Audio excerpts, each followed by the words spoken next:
C'est Patrick Devedjian qui est notre invité ce matin. Je vous salue et commençons par cette manifestation, Patrick Devedjian, d'hier. Est-ce que vous avez l'impression que cette manifestation parisienne, ça a quelque chose qui peut être comparé, par exemple, alors je vais prendre un exemple qui est volontiers historique, avec le 6 février 34, c'est-à-dire des gens qui commencent à contester fondamentalement le fondement de la République et son président. Non, mais je pense que les échecs J'ai mis la barre haut. Oui, très haut même. Trop haut. Mais par contre... Il n'y a pas non plus, heureusement, les victimes du 6 février. Hein. Mais je pense évidemment que le gouvernement exaspère une partie de l'opinion par sa politique et ses échecs continus. Oui.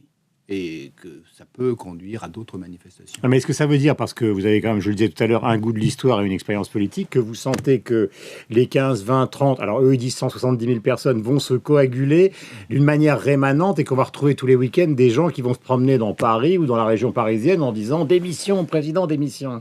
Ça peut arriver, mais... Est-ce que vous le sentez, vous? Non, je ne le sens pas. Mais ça peut arriver parce que l'exaspération, elle, je la sens monter.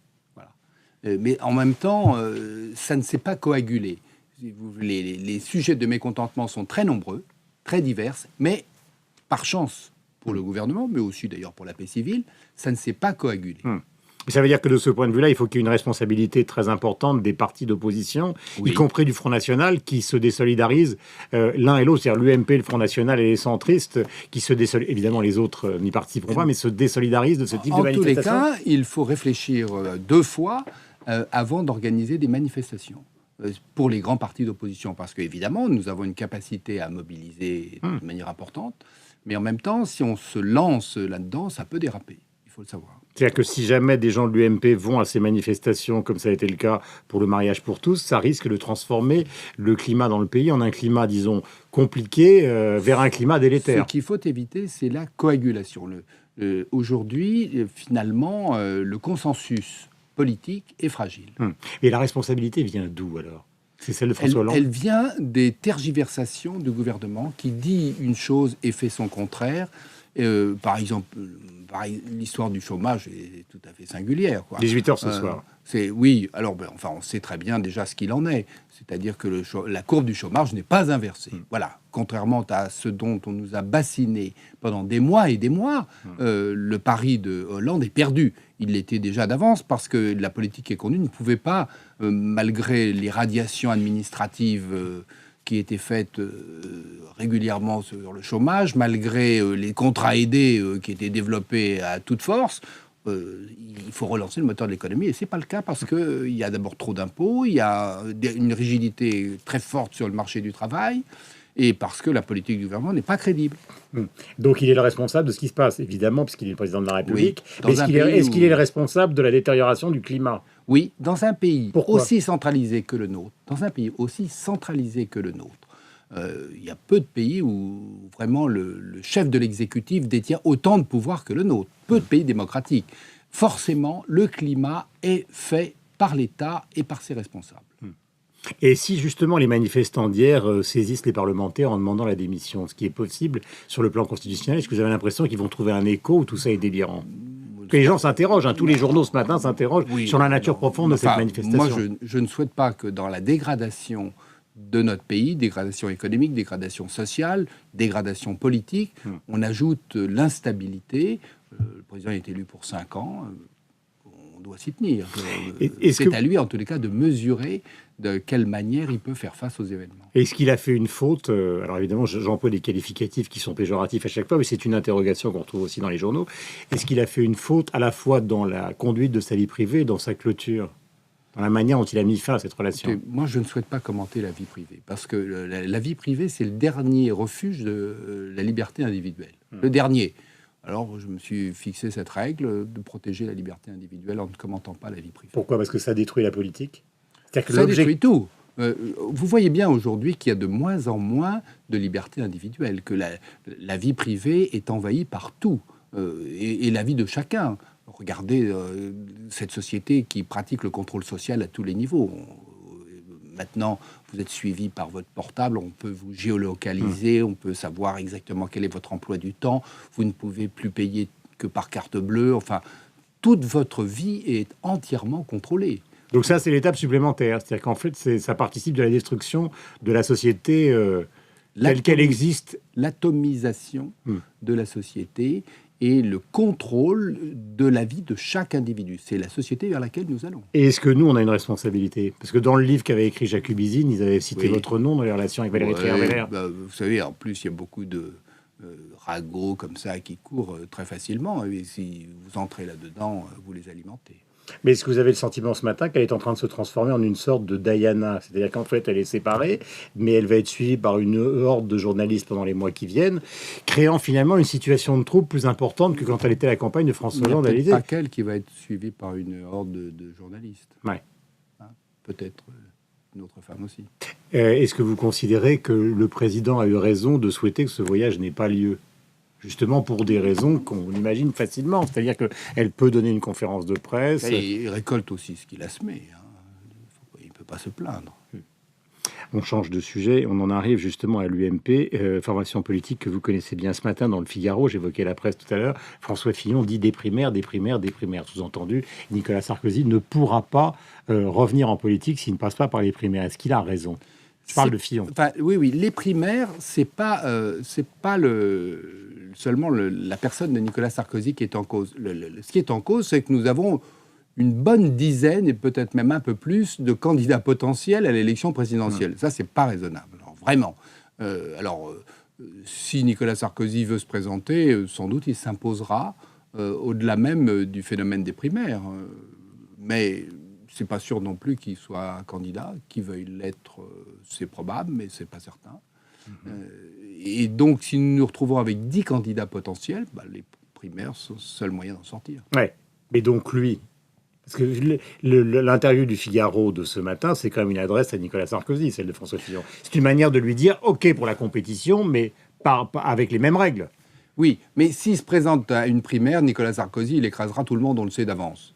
Donc pourquoi les éviter aujourd'hui?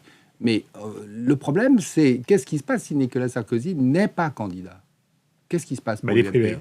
Oui, il n'a pas d'autre choix que les primaires, bien entendu. Et vous soutenez qui dans cette affaire, alors? Parce que tout le monde demande justement à ceux attendez, moi, j'attends de voir les propositions sérieuses des uns et des autres. Pour le moment, je dois dire que l'attente est longue. Il y a un programme du côté de Fillon. Bertrand est en train de constituer un programme. Le programme, je ne le vois pas bien.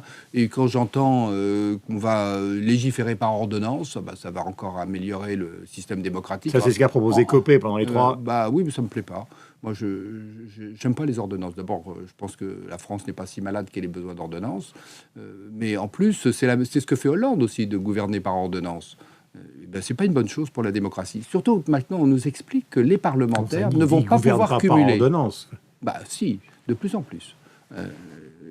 On nous explique qu'avec le non-cumul, les parlementaires vont enfin être disponibles au Parlement. Et dans le même temps, chacun propose de plus en plus d'ordonnances pour régler et légiférer dans ce pays. Alors vraiment, c'est tout à fait contre-productif. Est-ce que vous considérez comme Juppé qu'il y a à droite une dérive libérale qui ne dit pas son nom et qui finalement pourrait être un obstacle au retour de la droite au pouvoir parce que les Français ne sont pas mûrs culturellement pour cette évolution de la société? Moi, je ne crois pas à la dérive libérale, en tous les cas, pas en ce moment. Et c'est pas le... Non, mais pas du pouvoir, mais là, c'est dans les projets, justement. Dans les projets, ce que je trouve, c'est plutôt flou dans les projets. Mais il ne faut pas croire non plus que l'État peut tout assurer, que l'État peut tout faire. Je sais qu'encore une fois, on a un pays où tous les pouvoirs sont concentrés au sein du président de la République, mais finalement, le résultat est tout à fait désastreux parce que c'est l'ensemble du pays qui peut redresser la nation. C'est pas simplement le gouvernement. Or, la capacité d'entraînement, elle est liée au fait, justement, de faire prendre la mayonnaise à l'ensemble du pays. Et pour faire prendre la mayonnaise, il faut aussi que les responsabilités soient partagées. Or, nous vivons dans un système totalement pyramidal. Et ce qu'on nous propose, c'est toujours l'organisation militaire, avec un chef, des généraux, des colonels, etc. etc. Vous connaissez l'histoire de France, c'est aussi un peu une autre tradition. Oui, mais enfin, écoutez, je dis. Le temps est passé, quand même, de Napoléon. Il y a des gens qui sont dans la nostalgie permanente de ça. Oui, mais Napoléon, De Gaulle, François Mitterrand... Oui, mais De Gaulle, c'était il y a 50 ans, vous vous rendez compte? Ouais, François Mitterrand, c'était pas oui, mais les choses ont changé profondément. Là, vous voyez bien, d'ailleurs, vous en parliez tout à l'heure, la France fonctionne par les réseaux sociaux, c'est-à-dire de manière horizontale. Et nous, les politiques, on continue à proposer une organisation pyramidale. On est à l'envers. La nostalgie du chef est une erreur. Oui. La nostalgie de l'homme providentiel est une erreur. Oui, je ne crois pas à l'homme providentiel. D'ailleurs, l'international dit ça. Il n'est pas de sauveur suprême. Je me souviens de la petite phrase que vous avez prononcée au moment de l'accession de Nicolas Sarkozy au pouvoir. En gros, il ferait bien de s'intéresser aussi aux sarkozystes de la première heure, parce qu'il avait ouvert à des gens de gauche. Est-ce que c'est aussi une phrase que vous répéteriez aujourd'hui si jamais il a l'intention, et tout le monde sait qu'il en a l'intention, de revenir au pouvoir? Il faut être soi-même. C'est-à-dire que la droite doit avoir ses valeurs, ses projets, et n'a pas besoin de les faire par la gauche. D'ailleurs, le résultat a été désastreux. Tous ces gens de gauche qui sont entrés dans les gouvernements de Nicolas Sarkozy sont immédiatement retournés à leurs premières amours dès que Sarkozy n'a plus été là. Mais est-ce que vous croyez qu'il en a la même disposition aujourd'hui? Je ne sais pas. J'espère qu'il en a tiré les leçons. Est-ce que vous considérez que le millefeuille territorial, dont François Hollande a dit qu'il fallait qu'il se restreigne, est une bonne chose? Vous avez employé le mot de Gosplan. Oui, j'ai employé le mot de Gosplan pour la volonté de recentraliser là aussi, ça continue, le système pyramidal, ça continue. Avant de parler du millefeuille, je veux bien parler du millefeuille, moi j'ai envie de parler du chou à la crème de l'État.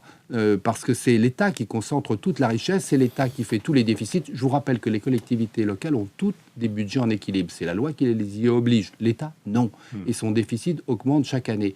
Vous avez 1244, a dit l'inspection des finances, 1244 agences d'État qui dépensent 4 fois plus que tout le monde et qui ne sont contrôlées par personne.